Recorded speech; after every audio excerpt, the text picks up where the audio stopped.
DBS में आप सभी का स्वागत है। आज के इस सेशन में हम सभी लोग 21 जनवरी 2024 को जो एग्जाम हुआ था, उसका आंसर देखने वाले हैं और मैं आप सभी से वादा भी किया था कि यह सेशन आपको एग्जाम होने के तुरंत बाद ही आ जाएगी, लेकिन नहीं आ पाई किसी कारणवश क्योंकि मैं मेडिकल इश्यू की वजह से मैं सेशन अपलोड नहीं कर पाया।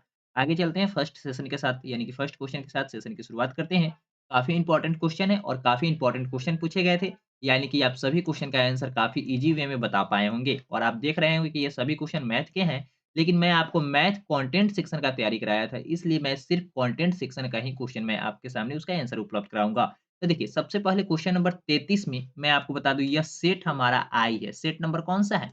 सेट नंबर आई है और पेपर 4 सेट में बनाए गए थे आई, जे, के, एल 4 सेट बनाए गए थे और ध्यान से देख लीजिएगा अगर आपका सेट नंबर आई ही है तो क्वेश्चन नंबर 33 का कौन-सा ऑप्शन है, वो बिल्कुल सेम आपके क्वेश्चन पेपर में मिलेंगे। तो इस पे ज़्यादा टाइम ना वेस्ट करते हुए, चलिए क्वेश्चन को हम लोग सोल्व करना शुरू करते हैं। कहता है एक संख्या में 8 जोड़ दिया जाए, तो माना कि हम मान लेते हैं कि संख्या क्या है? संख्या हमारा x है। संख्या में 8 जोड़ दिया जाता है, तो वह संख्या दुगुनी हो जाती है। कितनी हो जाती है? दुगुनी हो जाती है। तो यह तो एक समीकरण बन गया। बस x का मान निकालिए और आपके सामने संख्या मिल जाएगा। तो x प्लस 8 बराबर 2x है, तो यहाँ पे 8 इधर रहेगा और बराबर के उस साइड में x जाएगा, तो क्या हो जाएगा? प्लस में है तो माइनस हो जाएगा, यानी कि 2x में से x जाएगा, यानी कि x बराबर आपका 8 हो जाएगा। तो कौन-सा आंसर सही है?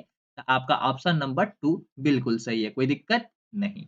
आगे क्वेश्चन की ओर चलते हैं और नेक्स्ट क्वेश्चन भी काफ़ी इंपॉर्टेंट है, ध्यान से देखिए। नेक्स्ट क्वेश्चन में आपसे यह कहता है कि बताइए कि 1 मिलीमीटर बराबर है, तो मैं आपको बता दूँ इसके बारे में काफ़ी अच्छे तरीके से मैं आपको जानकारी बताया था। 1 मीटर बराबर 100 सेंटीमीटर होता है।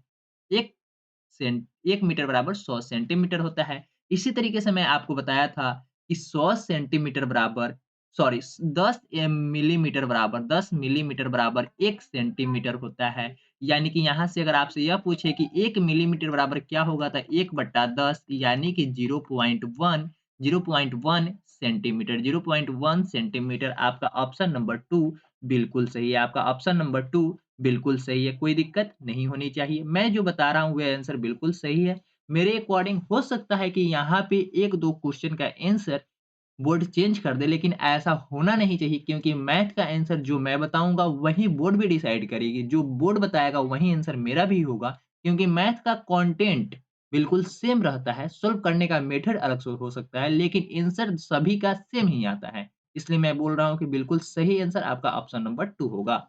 आगे बढ़ेंगे नेक्स्ट क्वेश्चन की ओर। नेक्स्ट क्वेश्चन काफ़ी इंपॉर्टेंट है, थोड़ा-सा ज्योमेट्री से क्वेश्चन पूछा गया था। मैं पहले भी बोल चुका था कि अगर जो बच्चे ज्योमेट्री पर फोकस नहीं कर रहे हैं, उनसे 1-2 क्वेश्चन छूटेगा ही छूटेगा। ये क्वेश्चन का कोई हार्ड तो था नहीं, बस ध्यान से पढ़ने की आवश्यकता थी। ये क्वेश्चन में कह रहा है एक के डैश सदैव समबहुभुज होते हैं। समबहुभुज होते हैं। समबहुभुज का मतलब है वह इक्वल साइड होते हैं। साइड क्या हो? इक्वल हो। तो थोड़ा-सा आप ये बता दीजिए कि किस में साइड इक्वल होगा, किस में साइड इक्वल होगा? तो आप कहेंगे सर साइड इक्वल जब भी होगा वह किस चीज़ में होगा? हमारा वर्ग में ही होता है क्योंकि वर्ग का ही कंडीशन है क्या? वर्ग का ही कंडीशन है कि वह वर्ग भुजा समान होती है, भुजा समान होती है। कोण तो 90 डिग्री का होगा ही होगा, लेकिन भुजा समान होता है। यानी कि इसका बिल्कुल सही आंसर ऑप्शन नंबर 2 होगा। आप थोड़ा देर के लिए ये भी सोचिए। समद्विबाहु त्रिभुज, समद्विबाहु त्रिभुज, समद्विबाहु त्रिभुज, समद्विबाहु त्रिभुज में कहता है कि द्वि का मतलब दो एगो भुजा बराबर होगा, लेकिन त्रिभुज में कितने भुजा होते हैं? 3 भुजा होते हैं, तो एगो तो भुजा बराबर नहीं हुआ। ये समबहुभुज कैसे हो जाएगा? समबहुभुज का मतलब है सभी भुजा आपस में बराबर हो, जितने भी भुजा उस फिगर में हो वो बराबर हो। तो त्रिभुज में ऑप्शन नंबर 1 में तो हुआ नहीं, पंचभुज में कहा ही नहीं जा रहा। पंचभुज में देख लीजिए इस टाइप का अगर पंचभुज है तो हो सकता है कोई बड़ा हो कोई छोटा हो, जैसे कि यहाँ पे भी आपको दिख रहा है। यह दोनों इक्वल भी हो सकता है, तो यह दोनों छोटा होगा यह और यह हो सकता है, तो यहाँ पे 4 दू 5 यहाँ पे पंचभुज में भी इक्वल नहीं हुआ, यानी कि ऑप्शन नंबर 1 और 3 तो गलत है ही। और वृत्त में देखिए, तो वृत्त का कुछ फिगर इस टाइप का बनता है, तो वृत्त में तो कोई भुजा ही नहीं है। यहाँ पे चाहिए था कोई भी भुजा नहीं बनेगा, तो कैसे वृत्त?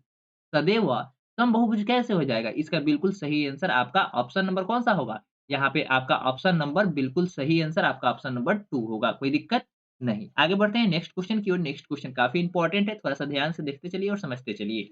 नेक्स्ट क्वेश्चन में काफ़ी इंपॉर्टेंट क्वेश्चन है और ये सभी क्वेश्चन मैं आपको कराया था। यहाँ पे 2 समकोण, 3 समकोण, 4 समकोण का आंसर भी पूछा था आपसे और बहुत सारे बच्चे इसका आंसर बताए भी थे और उम्मीद करता हूँ सभी बच्चे इसका आंसर बताए भी होंगे। आगे चलिए, कहता है त्रिभुज के सभी कोणों का योग क्या है? त्रिभुज के सभी कोणों का योग क्या है? त्रिभुज के कितने कोण होते हैं? तो थोड़ा-सा ये बता दीजिए। अभी एक फिगर भी ड्रॉ किया था, तो आप कहेंगे सर त्रिभुज के तीनों कोणों का योग कितना होता है? 180 डिग्री होता है। कोण ए प्लस कोण बी प्लस कोण सी बराबर 180 डिग्री आप सभी लोग पढ़े हैं क्योंकि त्रिभुज के अंतःकोणों का योग कितना होता है? त्रिभुज के अंतःकोणों का योग 180 डिग्री होता है। त्रिभुज के अंतःकोणों का योग कितना होता है? 180 डिग्री होता है, तो आपका बिल्कुल सही आंसर ऑप्शन नंबर कौन-सा? आपका ऑप्शन नंबर 3 बिल्कुल सही है। आगे बढ़ेंगे नेक्स्ट क्वेश्चन की ओर। नेक्स्ट क्वेश्चन इंपॉर्टेंट है और पैडोलॉजी से रिलेटेड है, इसलिए मैं इस क्वेश्चन को सॉल्व ना करके आगे बढ़ूँगा क्योंकि मैं सिर्फ कंटेंट सेक्शन का तैयारी कराया था, इसलिए मैं आप सभी के सामने सिर्फ कंटेंट सेक्शन का ही आंसर उपलब्ध करा रहा हूँ। थोड़ा-सा ध्यान से देखते चलिएगा और अपने सारे दोस्तों के साथ सेशन को शेयर कर दीजिएगा क्योंकि काफ़ी इंपॉर्टेंट सेशन है। जो बच्चे इसका आंसर मिला लेंगे, उनको पता लग जाएगा कि मेरा कितना सही हो रहा है, यानी कि मेरा सीटेट क्वालीफाई हो रहा है या नहीं हो रहा है। देखिए क्वेश्चन नंबर 40 में आपसे यह कहा जा रहा है, इससे पहले मैं कंटेंट के 3 क्वेश्चन सॉल्व कर लिया हूँ और ये कंटेंट का क्वेश्चन नंबर 4 है। कंटेंट का क्वेश्शन नंबर 4 है। देखिए ध्यान से, इस टाइप के मैं क्वेश्चन कराया था और काफ़ी इंपॉर्टेंट क्वेश्चन है। मैं कह सकता हूँ कि सेम टू सेम क्वेश्चन सभी क्वेश्चन मिल रहे हैं।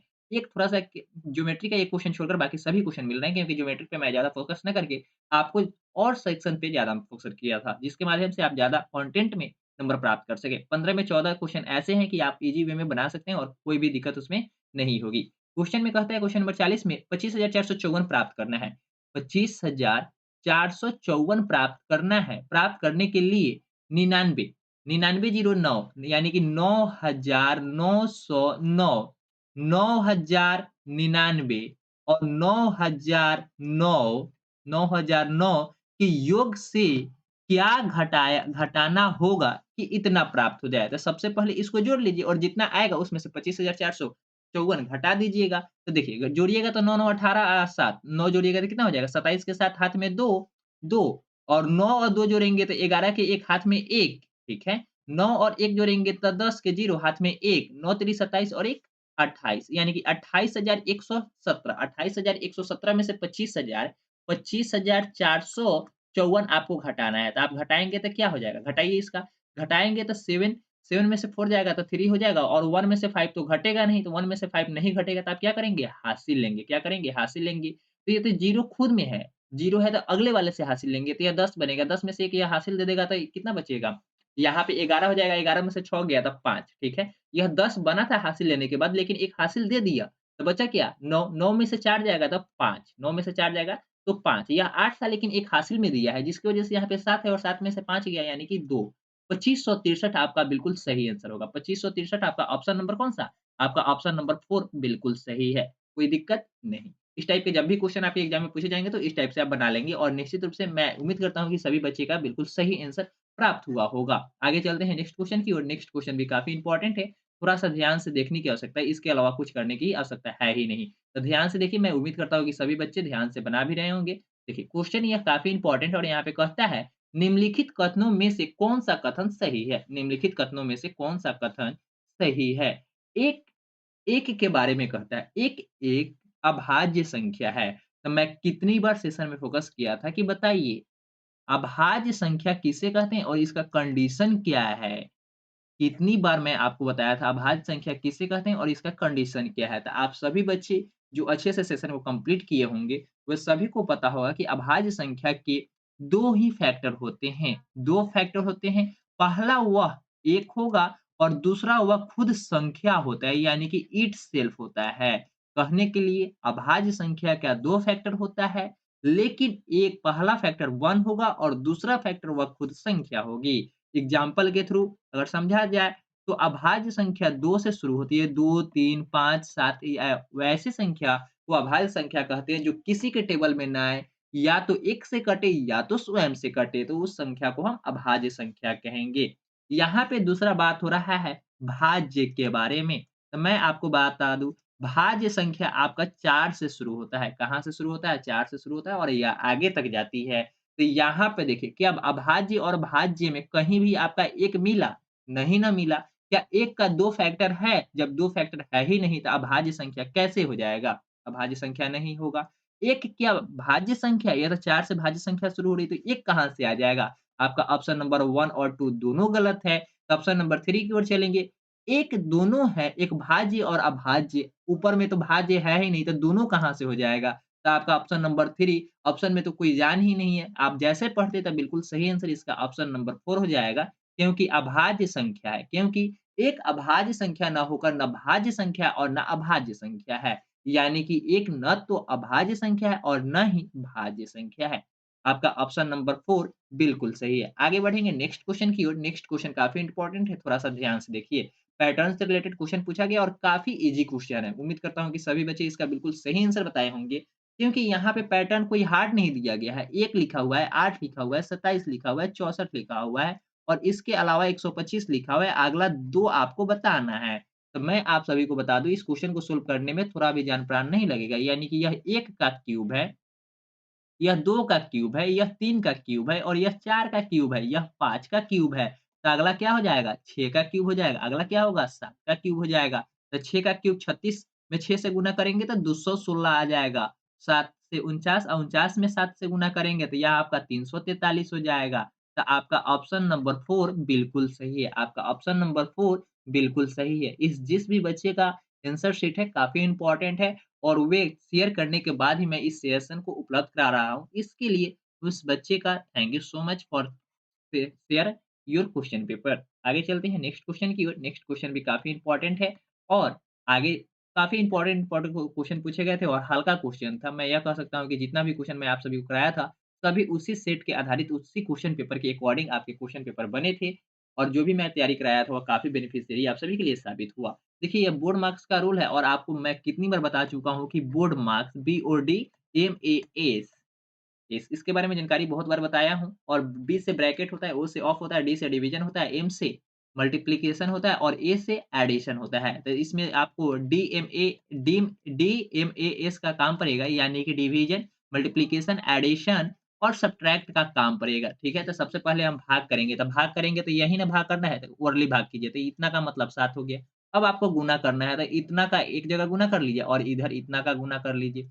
तो 25 में 5 से गुना करेंगे तो कितना हो जाएगा? 25 में 5 से गुना करेंगे तो 125 हो जाएगा, 25-25 125 और 0.3 में 5 से गुना करेंगे तो 1.5 हो जाएगा, 1.5 आप जोड़ेंगे तो 126.5 हो जाएगा, कोई दिक्कत? बिल्कुल नहीं, 126.5 और इधर 18 तिरी 54, 18 तिरी 54, 18 तिरी कितना हो जाएगा? 18 तिरी 54 हो जाएगा और 54 में 0.5 से सॉरी 0.5 में आप 3 से गुना करेंगे तो 1.5 मिलेगा, 1.5 मिलेगा, 1.5 मिलेगा, कितना मिलेगा? 1.5 मिलेगा। यानी कि 55.5 ठीक है? इधर 55.5 यानी कि आपको एक इक्वेशन मिला क्या?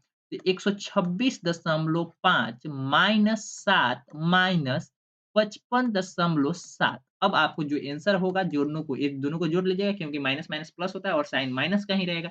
यानी कि 126.5 घटाओ 55 और 7 जोड़ देंगे तब 62.7 अब 62 में से 126 घटाना है। 62 में से कितना घटाना है? 26 घटाना है। 126 तो 62 में से 126 घटा लीजिए। 126 में से 62 घटाइएगा तो कितना हो जाएगा?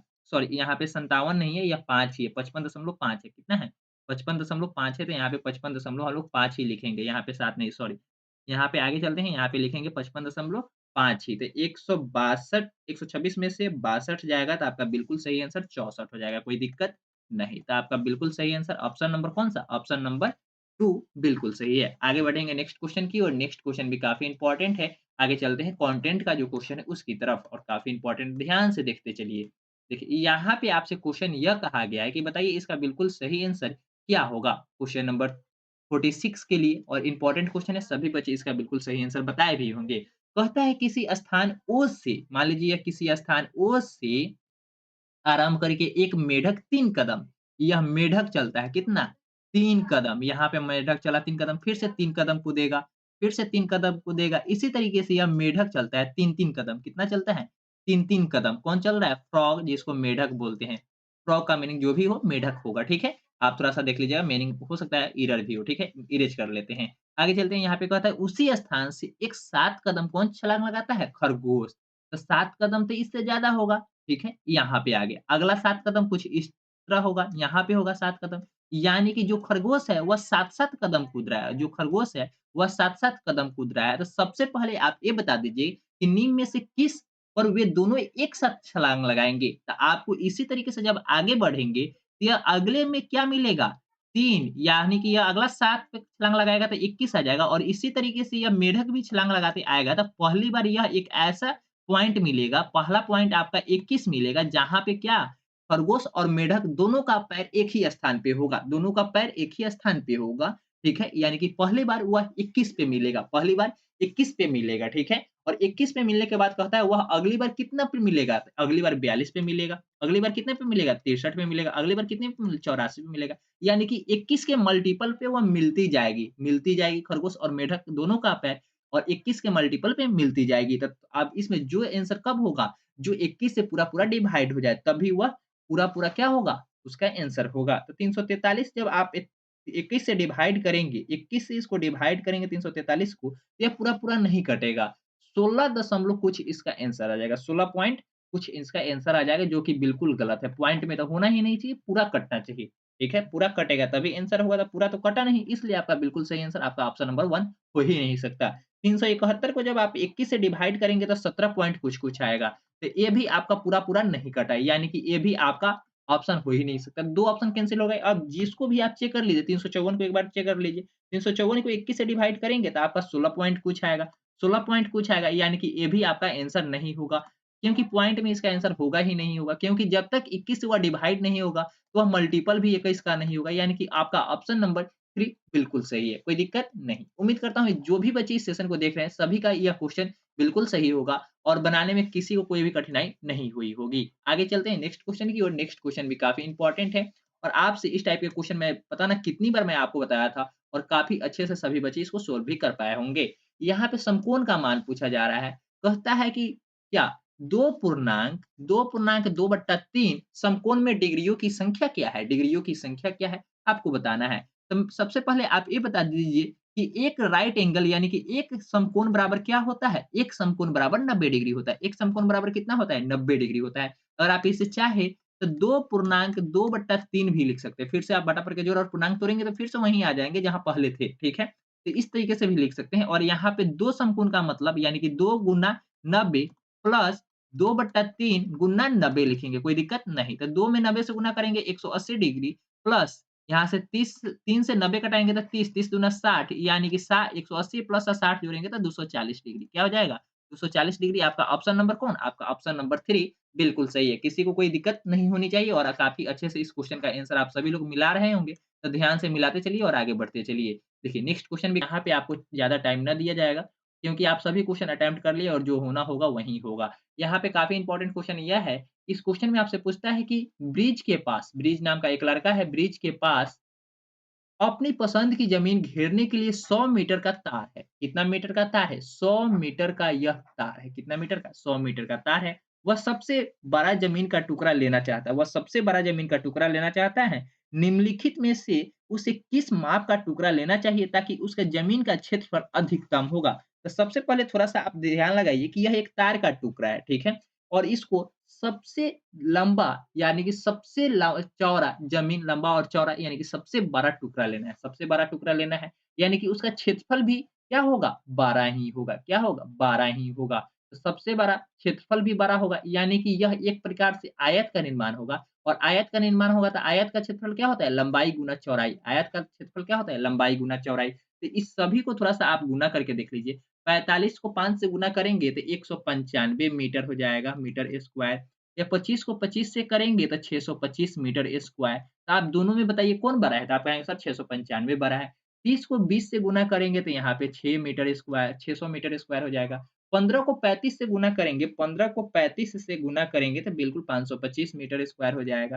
तो आप बताइए सर कि इसमें सबसे बड़ा कौन है? इसमें सबसे बड़ा कौन है? 525 बड़ा है या 600 मीटर बड़ा है या 625 मीटर बड़ा है या 195 मीटर बड़ा है? तो आप कहेंगे सर बिल्कुल इसमें सबसे बड़ा 625 होता है, इसलिए हमारा बिल्कुल सही आंसर ऑप्शन नंबर 3 होगा। किसी को कोई दिक्कत नहीं होनी चाहिए, इसका बिल्कुल सही आंसर ऑप्शन नंबर 3 होगा और जब भी बोर्ड आंसर जारी करेगी, तो बिल्कुल सही आंसर आपका ऑप्शन नंबर 3 मिलेगा, क्योंकि मैं जो क्वेश्चन बता रहा हूँ, वो बिल्कुल सही है और उसी तरीके से आपके एग्ज़ाम में भी क्वेश्चन पूछे गए थे और आप सभी लोग सोल्व करके अच्छे से इसका आंसर भी बता पा रहे हैं। उम्मीद करता हूँ कि जो भी बच्चे इस सेशन को देख रहे हैं, कृपया करके अपने सेशन को समाप्त होने के तुरंत बाद ही कमेंट कर देंगे कि आपका कितना सही हो रहा है, मैथ 15 में कितना आ रहा है। और जो बच्चे अभी तक एडमिट कार्ड नहीं सेंड किए होंगे, तो कृपया रिजल्ट जब भी आएगा, तो आप हमें अपना रिजल्ट का एक स्क्रीनशॉट लेके हमें सेंड कर देंगे व्हाट्सएप पे, ठीक है? व्हाट्सएप नंबर नीचे डिस्क्रिप्शन बॉक्स में दिए जा रहे हैं और लिंक भी है, आप ज्वाइन भी कर सकते हैं। आगे बढ़ते हैं नेक्स्ट क्वेश्चन की ओर। नेक्स्ट क्वेश्चन काफ़ी इंपॉर्टेंट है। यहाँ पे कहता है 7.1/2 केजी में 1/12 केजी के कितने नमक के पैकेट बनाए जा सकते हैं? इस टाइप के क्वेश्चन भी मैं बहुत बार कराया हूँ। 7.1/5 का मतलब है 7 दूना 14 और एक 15/2, 15/2 केजी में 15/2 केजी में 1/12 केजी के कितने पैकेट बनाए जा सकते हैं? यानी कि आपको कुछ नहीं करना है, यहाँ पे 15/2 को 1/12 से भाग कर देना है। जब इसको आप भाग करेंगे तो यहाँ पे करेंगे 15/2 और गुणा, नीचे से जब भाग से गुना में बदलता है तो 12/1 हो जाता है। यहाँ पे इसको घटाइए तो 6 हो जाएगा, 15 छः कितना हो जाएगा? तो आप कहेंगे सर 15 छक्क 90 होता है, तो बिल्कुल सही आंसर आपका ऑप्शन नंबर 4 हो जाएगा। किसी को कोई दिक्कत नहीं। उम्मीद करता हूँ कि क्वेश्चन नंबर 54 का आप सभी बच्चे ऑप्शन नंबर डी लगाए होंगे। आगे चलते हैं नेक्स्ट क्वेश्चन की ओर। नेक्स्ट क्वेश्चन भी काफ़ी इंपॉर्टेंट है और इस टाइप के क्वेश्चन आपके एग्जाम में पूछने की बहुत-बहुत संभावना है, क्योंकि आने वाले समय में भी जो सीटेट पेपर है, वह हर बार क्वेश्चन रिपीटेड ही पूछती है। इसलिए मैं आप सभी को प्रीवियस ईयर ही क्वेश्चन का प्रैक्टिस सेट कराया था। 10 marathon classes, sorry 10 marathon classes नहीं, 10 लास्ट सेट कंप्लीट कराया था, यानी कि मॉक टेस्ट बोल सकते हैं। और 3 से 4 मैराथन क्लासेस आपके पिछले 1 से 2 मंथ में कंप्लीट कराए गए थे और काफ़ी इंपॉर्टेंट सेशन थे, तो सभी बच्चे उसमें पार्टिसिपेट भी किए थे और उम्मीद करता हूँ कि जो भी बच्चे सेशन को देखे थे और कंप्लीट किए थे, उन सभी का बेहतर नंबर आएगा ही आएगा। यहाँ पे क्वेश्चन पूछता है, यामिना नाम की एक लड़की है जिसने एक पासा 10 बार उछाला। एक पासा यानी कि डाइस को उछाला। किसको उछाला? डाइस को उछाला है और उसे निम्नलिखित परिणाम प्राप्त हुए। निम्नलिखित परिणाम प्राप्त हुए। क्या प्राप्त हुआ है? तो 5, 3, 6, 6, 1, 4, 5, 3, 3, 2, ठीक है? यह परिणाम प्राप्त हुआ है। तो कहता है निम्नलिखित में से उसे अधिकतम बार कौन-सी संख्या प्राप्त हुई? तो अधिकतम बार कौन-सी संख्या प्राप्त हुई? तो देखिए 3 को काउंट कीजिए सबसे पहले, क्योंकि सबसे ज़्यादा तो इसमें 3 ही दिख रहा है। एगो, यह 2 गो, यह 3 गो। 3 गो आपका 3 कितनी बार है? तो 3 आपका 3 बार है, ठीक है? यहाँ पे देखिए 3 आपका 3 बार है। 3 आपका कितनी बार है? 3 बार है। कोई दिक्कत?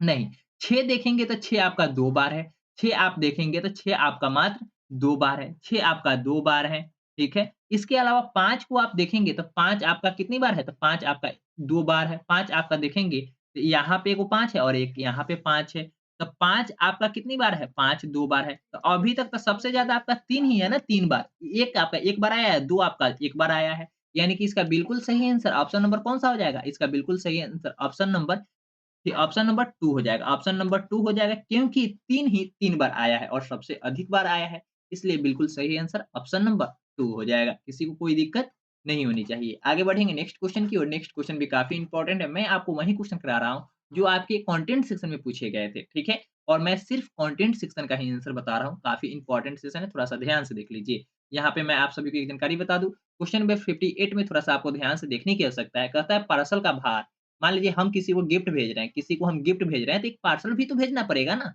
कोई पहुँचाने वाला भी तो होना चाहिए ना। तो पहुँचाने के लिए जो ले जाएगा वो तो आपसे पैसा लेगा, उसका कोई चार्ज होगा। तो उसी तरीके से यहाँ पे चार्ज भी है। पार्सल भेजने की दरें नीचे दी गई है। पार्सल का भार 50 ग्राम और उससे कम हो। यानी कि प्रथम 50 ग्राम के लिए रुपया लेता है ₹15, ₹15 लेता है। कितना रुपया लेता है? ₹15 लेता है। पार्सल का भार है और प्रत्येक अतिरिक्त 50 ग्राम के लिए ₹7 लेता है और 50 ग्राम के अलावा अगर मान लीजिए 50 ग्राम फिर ऐड हो रहा है, तो ये इसके लिए ₹7 प्रति 50 ग्राम के हिसाब से आपको देना होगा, ठीक है? और मीना नाम की एक लड़की है जो अपने सहेली चारू को पार्सल भेजना चाहती है, जो दिल्ली में है। पार्सल का भार 350 ग्राम है। कितना है? पार्सल का भार अब आपको पता लग गया है 350 ग्राम है। दरों दरों को देखकर पार्सल भेजने की सही राशि का चुनाव कीजिए। सही राशि का चुनाव करना है, तो आपको बताना है। देखिए 50 ग्राम के लिए तो ₹15 लगेगा ही लगेगा। तो 350 को आप 50 प्लस 300 ग्राम में तोड़ देंगे, तो आप कहेंगे सर हाँ, बिल्कुल तोड़ देंगे, ठीक है? तो यहाँ पे देखिए 50 ग्राम के लिए, प्रथम 50 ग्राम के लिए इसको ₹15 देना पड़ रहा है। कितना? ₹15 देना पड़ रहा है और अगले 300 ग्राम के लिए 50-50 ग्राम के हिसाब से ₹7 आपको देना होगा। 50 ग्राम के लिए ₹7 देना होगा, यानी कि 300 में 50 ग्राम के 6 पैकेट बनेंगे। कितने पैकेट बनेंगे? 6 पैकेट बनेंगे और 6 में 7 से गुना करेंगे तो आपका 42 होगा। कितना होगा? 42, यानी कि 15 और 42 को जोड़ दीजिए, जो होगा वह बिल्कुल सही आंसर हो जाएगा। तो 15 और 42 को जोड़ेंगे तो आपका ऑप्शन नंबर 4 आएगा, यानी कि 57 आ जाएगा। ऑप्शन नंबर कौन-सा? ऑप्शन नंबर 4 बिल्कुल सही है, कोई दिक्कत नहीं। कोई दिक्कत बिल्कुल नहीं। आगे बढ़ते हैं नेक्स्ट क्वेश्चन की, और नेक्स्ट क्वेश्चन भी काफ़ी इम्पोर्टेंट है और थोड़ा-सा ध्यान से देखिएगा, ठीक है? आगे बढ़ते हैं नेक्स्ट क्वेश्चन की ओर। नेक्स्ट क्वेश्चन काफ़ी इम्पोर्टेंट है, ध्यान से देखिए और अपने सारे दोस्तों के साथ सेशन को शेयर कर दीजिएगा। और यहाँ पे क्वेश्चन नंबर 60 भी आपका क्या है? यहाँ पे आपका पैथोलॉजी से रिलेटेड है। हमने अभी तक टोटल मिलाकर 25 क्वेश्चन कितने? 30 क्वेश्चन में 15 कंटेंट के क्वेश्चन मैं कंप्लीट कर लिया हूँ और उम्मीद करता हूँ कि सभी बच्चे इसका बिल्कुल सही आंसर बताने में सक्षम रहे होंगे। और जितने भी बच्चे का सही आंसर बताए हैं, आप सभी लोग कमेंट करके आप हमें यह बता दीजिए कि उनका कितना सही हो रहा है, कितना सही हो रहा है, ठीक है? किसी को कोई भी दिक्कत नहीं होनी चाहिए, क्योंकि मैं या आप सभी लोग जितना मेहनत किए थे उसके अकॉर्डिंग आपको नंबर निश्चित रूप से मिलेगा। अगर आप क्लासेस में कम दिन जॉइन किए थे, तो आपको हो सकता है कंटेंट सेक्शन में अच्छा नंबर नहीं आ रहा हो, या जो मैं आंसर बताया हूँ उसमें मात्र 1 से 2 ही क्वेश्चन का आंसर आगे-पीछे हो सकता है। और वो भी उम्मीद नहीं है कि आपका चेंज होगा ही होगा, क्योंकि मैथ में मेथड अलग हो सकता है, लेकिन आंसर मात्र एक ही होता है। इसलिए मैं बोल रहा हूँ कि आंसर चेंज होने की कोई आवश्यकता है ही नहीं, कोई चांस ही नहीं है मैथ में। हो सकता है दूसरे सब्जेक्ट में आंसर चेंज हो जाए, लेकिन मैथ में कभी नहीं ऐसा होता है, ठीक है? तो आप इस क्वेश्चन के अकॉर्डिंग जो मैं आंसर बताया हूँ, उसके अकॉर्डिंग आप टैली कर लीजिएगा और नीचे कमेंट सेक्शन में आप अभी ही बता दीजिएगा कितना आपका सही है, कमेंट कर दीजिएगा। और जो बच्चे अभी तक आपके फ्रेंड सर्किल में हैं, वे अभी तक अपना आंसर शीट नहीं मिलाए हैं, तो थोड़ा ध्यान से मिला लिए, या आप छोड़ भी सकते हैं। जब आपका आंसर शीट आएगा, ओएमआर शीट और रिस्पॉन्स शीट आपको मिलेगा, तो वहाँ पे कैलकुलेट करके आप देख लीजिएगा कि रियल में कितना आ रहा है, और जो आएगा उसमें ही फाइनल जब आंसर की जारी किए जाएँगे, तो वहाँ पे 1-2 नंबर चेंज होता है। मैं थोड़ा-सा आपको एक जानकारी और बता दूँ कि मैं आप सभी के लिए पिछले 2 मंथों में लगभग 55 सेट कंप्लीट कराया। कितना? इसके अलावा 55 प्रैक्टिस सेट, 10 सेट यानी कि मॉक टेस्ट, और इसके अलावा 3 से 4 मैराथन क्लासेस कंप्लीट कराए। ये सभी क्लासेस आपके लिए बिल्कुल free of cost DVS teach YouTube channel पे उपलब्ध थे। मैं आप सभी को जानकारी बता दूँ कि आने वाले समय में आप सभी के लिए बीपीएससी ट्री 3.0 की वैकेंसी आने वाली है, और जो बच्चे सीटेट दिए होंगे, उनका निकल रहा है, तो आज से ही आप बीपीएससी की तैयारी में लग जाइए। और आने वाले समय में हम लोग कल से ही बीपीएससी के लिए एक पूरा होल सिलेबस की जानकारी, यानी कि जो है कैसे आपको पढ़ना है, प्लस मैथ और रीजनिंग के लिए मैं आप सभी के लिए क्या करूँगा, कैसे करूँगा और किस सेक्शन से कितने क्वेश्चन पूछे गए थे, विथ प्रूफ के साथ मैं आप सभी को कल डिस्कस करूँगा। तो डीवीएस यूट्यूब चैनल पे अगर आप सभी लोग नए होंगे, तो चैनल को सब्सक्राइब कर लीजिएगा आज ही, क्योंकि आने वाले समय में यहाँ पे बीपीएससी की भी क्लासेस मिलेंगे। तो आज के लिए इतना ही। Thank you so much for participating this session. Bye bye. Good night.